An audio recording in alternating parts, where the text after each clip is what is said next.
തിരുവനന്തപുരം വിളപ്പിൽശാലയിൽ 3ാം ക്ലാസ്സുകാരനെ അധ്യാപിക ക്രൂരമായി മർദ്ദിച്ചെന്ന് പരാതി. ചൂരൽ കൊണ്ടുള്ള അടിയേറ്റ് കുഞ്ഞിന്റെ കൈക്ക് പരിക്കേറ്റെന്ന് രക്ഷിതാക്കൾ പറഞ്ഞു. അസംബ്ലിയിൽ അച്ചടക്കം പാലിച്ചില്ലെന്ന് ആരോപിച്ചായിരുന്നു മർദ്ദനമെന്നും രക്ഷിതാക്കൾ വ്യക്തമാക്കി. സുനിഷ അയ്യല്ലൂർ കുട്ടിയുടെ വീട്ടിൽ നിന്ന് ചേരുകയാണ് നമുക്കൊപ്പം. സുനിഷ, ഈ കുഞ്ഞിന് സാരമായ പരിക്കേറ്റിട്ടുണ്ട്. എന്തുകൊണ്ടാണ് ഇത്രയും ക്രൂരമായി മർദ്ദിച്ചത്?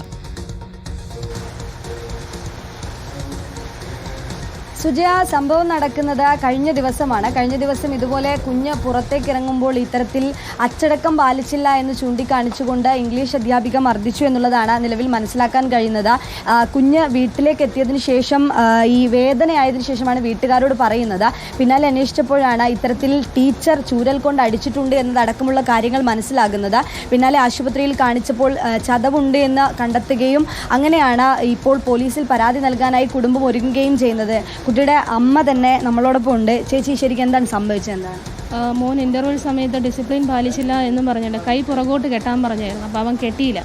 അപ്പം കെട്ടാത്തതിൻ്റെ അച്ചടക്കം പാലിക്കാത്തതിനാണ് മോനെ കയറി വന്നപ്പോഴത്തേക്കും 3-4 കമ്പ് വെച്ചിട്ട് 3-4 അടി കൊടുത്തത്. അപ്പോൾ ഇവൻ തിരിച്ച് വീട്ടിൽ വന്ന സമയത്ത് കൈ ഭയങ്കര വേദനയെന്ന് പറഞ്ഞു. അപ്പോൾ പിറ്റേന്ന് രാവിലെ നല്ല നീരുണ്ടായിരുന്നു. അപ്പോൾ ഞാൻ പിറ്റേന്ന് രാവിലെ പേരൂർക്കോട് ഗവൺമെൻറ് ഹോസ്പിറ്റലിൽ ഞാൻ കൊണ്ടുപോയപ്പോൾ ഓർത്തോയിൽ കാണിച്ച് അപ്പം ഡോക്ടറിനും കുട്ടിയുടെ കയ്യിൽ പാടുണ്ട്, 3-4 പാടുണ്ട്, കയ്യിൽ ബാൻഡേജ് ഇടണം, നീരുണ്ടെന്ന് പറഞ്ഞു. അത് ഭയങ്കര വേദനയായിരുന്നു. അപ്പോൾ കാഷ്വാലിറ്റി പോയിട്ട് MLC എന്ന് പറയുന്ന ഒരു റിപ്പോർട്ട് ചെയ്യണം, അങ്ങനെ ഞങ്ങൾ ചെയ്തായിരുന്നു. അപ്പോൾ ഇന്നലെ ഉച്ചയ്ക്ക് ശേഷം ഞാൻ സ്കൂളിലോട്ട് ചെന്നായിരുന്നു കാര്യം എന്താണെന്ന് തിരക്കാൻ വേണ്ടിയിട്ട്. അപ്പോൾ അവിടെ ചെന്നപ്പോഴത്തേക്കും പ്രിൻസിപ്പളൊക്കെ നല്ല മാന്യമായിട്ടുള്ള രീതിയിലാണ് പെരുമാറിയത്. ഞങ്ങളോട് സോറിയൊക്കെ പറഞ്ഞായിരുന്നു. പറഞ്ഞുകൊണ്ടിരിക്കുന്നത് അടിച്ചു എന്നുള്ളത് അവർ പറഞ്ഞു. ആദ്യം ഏറ്റില്ലായിരുന്നു, പിന്നീട് ഒരടി അടിച്ചെന്ന് പറഞ്ഞു. അപ്പോൾ കയ്യിലെ പാട് കാണിച്ചപ്പോഴത്തേക്കുമാണ് പറഞ്ഞത് അടിച്ചെന്നുള്ള കാര്യം പറഞ്ഞത്. പിന്നെ ഞങ്ങനെ സംസാരിച്ചുകൊണ്ടിരിക്കുന്ന കൂട്ടത്തിൽ 2 സാറുമാരും എന്നോട് പറഞ്ഞായിരുന്നു, ബദ്രീനാഥിൻ്റെ അച്ഛൻ എന്താ ജോലി എന്ന് ചോദിച്ചു. ഞാൻ പെയിൻറ്ററാണ്. അപ്പോൾ സാമ്പത്തികമായിട്ട് നിങ്ങൾ പിന്നോക്കം ഇതല്ലേ, ഞങ്ങൾ ഫിനാൻഷ്യലി കുറച്ച് സഹായിക്കാം. പിന്നെ ഞാൻ സാറെന്തോന്നാണ് പറയണം. പറഞ്ഞു, അയ്യോ അങ്ങനെയല്ല, കാരണം അവൻ്റെ അങ്ങോട്ടുള്ള ചിലവും കാര്യങ്ങളൊക്കെ ഞങ്ങൾ നോക്കാം, നിങ്ങൾ കാര്യം പുറത്ത് പറയാതിരിക്കാൻ ഞങ്ങൾ സഹായം നൽകാം. ടീച്ചറിൻ്റെ ജോലി കളയരുത്, ടീച്ചർ കയറിയിട്ട് 2 മാസമേ ആയിട്ടുള്ളൂ, പ്രൊഫഷണൽ സർട്ടിഫിക്കറ്റ് ഇല്ല എന്നാണ് പറഞ്ഞത്. അപ്പം ഞാനതിനോട് തർക്കിച്ച് ടീച്ചറോട് സംസാരിക്കാൻ കഴിയുന്നു. ടീച്ചറോട് ഞാൻ അങ്ങോട്ട് കയറി സംസാരിച്ചായിരുന്നു. ടീച്ചർ ഒന്നും പറഞ്ഞില്ല, ടീച്ചറും കരഞ്ഞുകൊണ്ട് നിൽക്കുകയായിരുന്നു. പിന്നെ എനിക്ക് തീരെയും വിഷമായ എൻ്റെ മോനെ അവിടെ വെച്ച് വില വെച്ച് സംസാരിച്ചത് കൊണ്ടാണ് ഞങ്ങൾ ഇതിനോട്ട് ഇറങ്ങിയത് തന്നെയാണ്. മോനാണോ പറഞ്ഞത് ഈ കൈ വേദനിക്കുന്ന കാര്യം പറഞ്ഞപ്പോൾ അവൻ പറഞ്ഞു അടിച്ചു എന്നുള്ളത്? അവൻ സ്കൂൾ ബസ് 4:50 ബസ് ഇവിടെ വരുന്നത്. ഇറങ്ങിയ സമയത്തെ പറഞ്ഞു, അമ്മ എൻ്റെ കൈ ഭയങ്കര വേദനയമ്മ. ഞാൻ എന്താണ് അത്, ടീച്ചർ എന്നെ ഇങ്ങനെ അടിച്ച് ഭയങ്കര നീരായിരുന്നു കയ്യിൽ, നമുക്ക് കാണാൻ പറ്റുമായിരുന്നു കയ്യിലടിച്ച പാട്. പാലിക്കാനായിട്ടാണെന്ന് അവൻ പറഞ്ഞു. ടീച്ചറോട് ചോദിച്ചപ്പോഴും അത് തന്നെയാണ് കാരണം എന്നുള്ളത് അവർ പറഞ്ഞത്. ഡിസിപ്ലിൻ്റെ കാര്യം അവർ പറഞ്ഞായിരുന്നു. കാരണം ഇതിന് 2 ദിവസം മുന്നേ ഒരു കുട്ടി അവിടെ കളിച്ചുകൊണ്ട് നിന്നപ്പോൾ വീണായിരുന്നു. വീഴുന്ന സമയത്ത് കുട്ടിയുടെ ചെവിയിൽ നിന്ന് മൂക്കിൽ നിന്ന് ബ്ലീഡിങ് ഉണ്ടായിരുന്നു. അപ്പോൾ അതിന് ശേഷം അവരൊരു ഡിസിപ്ലിൻ വെച്ച് കുഞ്ഞുങ്ങൾ നിരനിരയായിട്ട് പോകണം എന്നാണ് പറഞ്ഞത്. നിരനിരയായിട്ട് പോകണമെന്ന് പറഞ്ഞു. പക്ഷേ എൻ്റെ മോൻ അത് ആ ഒരു കൈ പുറകിൽ കെട്ടിയിട്ട് നിരനിരയെ പോകണമെന്ന് പറഞ്ഞു. പക്ഷേ അത് അവൻ പാലിച്ചില്ല. അപ്പോൾ അവൻ്റെ ക്ലാസ് റൂം മേളിലാണ്. അപ്പോൾ മേളിൽ നിന്ന് ടീച്ചർ നോക്കിക്കൊണ്ടിരിക്കുകയാണ്. തിരിച്ച് കയറി വന്നപ്പോൾ മോനെ നന്നായിട്ട് അടിച്ചത്. ഈ ആശുപത്രിയിൽ കാണിച്ചപ്പോൾ എന്താ ചേച്ചി പറഞ്ഞത്? എന്താണ് എന്താണ് പൊട്ടലൊന്നുമില്ല, പക്ഷെ കുഞ്ഞിന് ചതവുണ്ട്, നീരുണ്ട്. 5 ദിവസം ബാൻഡേജ് ഇടാൻ പറഞ്ഞിട്ടുണ്ടായിരുന്നു. 5 ദിവസം കഴിഞ്ഞിട്ട് കുറവില്ലെങ്കിൽ ഒന്നുകൂടെ OPയിൽ വരാൻ പറഞ്ഞു. എങ്ങനെയാണ് പരാതിയായിട്ട് മുന്നോട്ട് പോകാനാണ്? പരാതിയായിട്ട് മുന്നോട്ട് പോകാൻ തന്നെയാണ് തീരുമാനം. പോലീസിലേക്ക് ഇന്ന് പോലീസിനെ മൊഴിയെടുക്കാൻ ഇന്ന് കുട്ടിയുടെ വന്നായിരുന്നു. ഇതാണ് പ്രധാനപ്പെട്ട കാര്യമായി ഇവർ പറയുന്നത്. ഏതായാലും പരാതിയുമായി മുന്നോട്ട് പോകുമെന്നുള്ളത് തന്നെയാണ് അറിയിക്കുന്നത്. കാരണം കഴിഞ്ഞ ദിവസമാണ് ഇത്തരമൊരു സംഭവം ഉണ്ടാകുന്നത് എന്നതാണ്. ഈ പറഞ്ഞതുപോലെ ഈ കൈ കെട്ടിയില്ല എന്നുള്ള ഒരു കാരണം പറഞ്ഞാണ് 3-4 പ്രാവശ്യം കുഞ്ഞിനെ തല്ലുന്ന ഒരു സ്ഥിതിയിലേക്ക് കാര്യങ്ങൾ പോയിട്ടുള്ളത് എന്നതാണ്. കുഞ്ഞ് ബദ്രീനാഥ് നമ്മളോടൊപ്പം ഉണ്ട്. ടീച്ചർ തല്ലിയോ? തല്ലി. എന്തിനാ തല്ലിയത്? ടീച്ചർ പറഞ്ഞ് വാക്ക് പാലിച്ച് ഇങ്ങനെ കൈ വീശി പോവല്ലെന്ന് പറഞ്ഞു. അത് ഞാൻ മറന്നുപോയി ചെയ്യാൻ.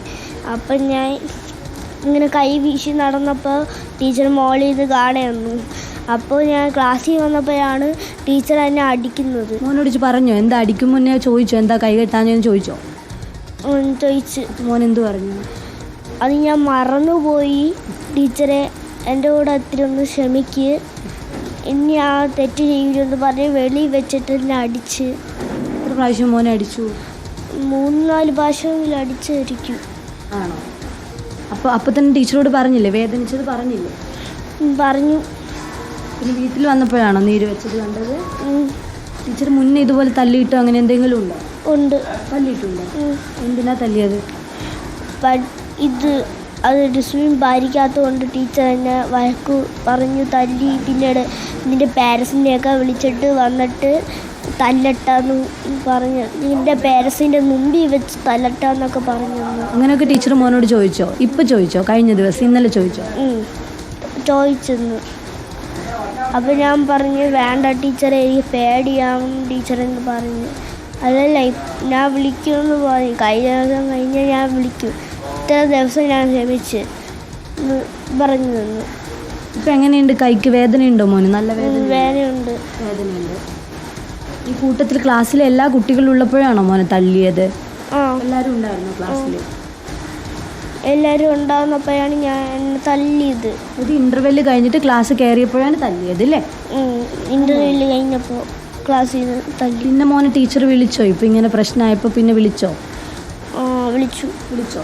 എന്ത് പറഞ്ഞു ടീച്ചർ? എന്നിട്ട് ഇനി ഇങ്ങനെ ചെയ്താൽ ഞാൻ നിൻ്റെ പാരൻസിനെയൊക്കെ വിളിച്ചിട്ട് അവരെ കൺമുഞ്ചി വെച്ച് അടിക്കുമെന്ന് അങ്ങനെ പറഞ്ഞു ക്ലാസ്സിൽ നിന്ന്. എന്നിട്ട് പറഞ്ഞ് ഭീഷണിയൊക്കെ പെടുത്തി പേടിപ്പിച്ചെന്ന് ആണൊക്കെ പറഞ്ഞു.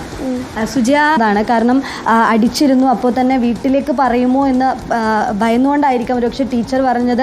വീട്ടിലേക്ക് പറഞ്ഞാൽ ഈ രക്ഷിതാക്കളെയും കൂട്ടി വന്ന് തല്ലും, രക്ഷിതാക്കളുടെ മുന്നിൽ വെച്ച് തല്ലും എന്നുള്ളത് കുഞ്ഞിനോട് പറഞ്ഞു എന്നതാണ് കുട്ടി ഇപ്പോൾ പറയുന്നത്. ഏതായാലും നിലവിൽ കുടുംബം പരാതി നൽകാനായി ഒരുങ്ങുകയാണ് എന്നതാണ്. പേരൂർക്കടയിലായിരുന്നു കഴിഞ്ഞ ദിവസം ഇങ്ങനെ വേദനയായതിനെ തുടർന്ന് ഈ വലത്തെ കൈയിലാണ് ഇത്തരത്തിൽ പരിക്ക് പറ്റിയിരിക്കുന്നത്. ചെറിയ ചതവുണ്ട് എന്നുള്ളതാണ് അറിയിച്ചിരിക്കുന്നത്. തല്ല് കൊണ്ടതിൻ്റെയാണ് 3 അടി കൊണ്ടിട്ടുണ്ട് എന്നുള്ളതാണ്. പിന്നാലെ തന്നെയാണ് പേരൂർക്കട ഈ ആശുപത്രിയിൽ എത്തിയപ്പോഴാണ് ഇത്തരത്തിൽ തല്ലുകൊണ്ടതാണ് എന്ന് മനസ്സിലാക്കുന്നത്. ഒപ്പം തന്നെ വിളപ്പിൽശാല പോലീസിനെ വിവരം അറിയിക്കുകയും ചെയ്യുന്നത്. ഈ വിളപ്പിൽശാല പോലീസ് ഇന്ന് രക്ഷിതാക്കളെയും അടക്കം വിളിക്കുകയും ചെയ്തിരുന്നു. ഇവർ ഏതായാലും പരാതിയുമായി മുന്നോട്ട് പോകുമെന്നത് തന്നെയാണ് അറിയിക്കുന്നത്. ഇത്തരത്തിൽ ഈ മർദ്ദിക്കുന്നത്, ഈ പറഞ്ഞതുപോലെ നേരത്തെ തന്നെ നിർദ്ദേശമുണ്ട്, ചൂരലുകൊണ്ടോ അല്ലെങ്കിൽ ഇത്തരം കാര്യങ്ങൾ കൊണ്ട് കുട്ടികളെ മർദ്ദിക്കുന്നത്, വിദ്യാർത്ഥികളെ മർദ്ദിക്കുന്നത് ശരിയല്ല എന്നുള്ളതുണ്ട്. പക്ഷേ ഈ അധ്യാപകരും ഒപ്പം തന്നെ സ്കൂൾ അധികൃതരും തല്ലി എന്നത് സമ്മതിക്കുന്നുണ്ട്. പക്ഷേ ഇങ്ങനെയൊരു സാഹചര്യത്തിലാണ് തല്ലിയത് എന്നതാണ് ഇവർക്ക് നൽകിയ വിശദീകരണം എന്നതാണ് നിലവിൽ ലഭിക്കുന്നത്. ഏതായാലും കുടുംബ വിഷയത്തിൽ പരാതിയുമായി മുന്നോട്ട് പോകാൻ തന്നെ നീങ്ങുകയാണ് സുജയ. ഓക്കെ, 3-ാം ക്ലാസ്സുകാരനാണ് ക്രൂരമർദ്ദനമേറ്റത്. സുനിഷ അയ്യലൂരാണ് വിവരങ്ങൾ നൽകിയത്. ആ കുഞ്ഞിന്റെ വാക്കുകളും നമ്മൾ കേട്ടു. അസംബ്ലിയിലേക്ക് നടന്നു പോകുമ്പോൾ പിന്നിൽ കൈകെട്ടി പോകണമെന്ന് പറഞ്ഞു. ആ കുഞ്ഞ് പാവം കൈ വീശിയാണ് നടന്നു പോയത്. തിരിച്ച് വന്നു കഴിഞ്ഞപ്പോൾ കിട്ടിയ അടിയാണ്. 3-4 പ്രാവശ്യം അടിച്ചു. 3-ാം ക്ലാസ്സുകാരനാണ്. ആ പ്രായം കൂടി നമ്മളൊന്ന് കണക്കാക്കണം. 8 വയസ്സൊക്കെ ഉള്ളൂ ആ കുഞ്ഞിന്. അതുകൂടി നമ്മൾ ഓർക്കേണ്ടതുണ്ട്. അധ്യാപകർ ശിക്ഷിക്കുമ്പോൾ ഇങ്ങനെയുള്ള ശിക്ഷയാണോ നൽകേണ്ടതെന്ന് അവരും ഒന്ന് ആലോചിക്കേണ്ടതാണ്. എന്തായാലും പരാതി നൽകാൻ കുടുംബം തയ്യാറെടുക്കുകയാണ്.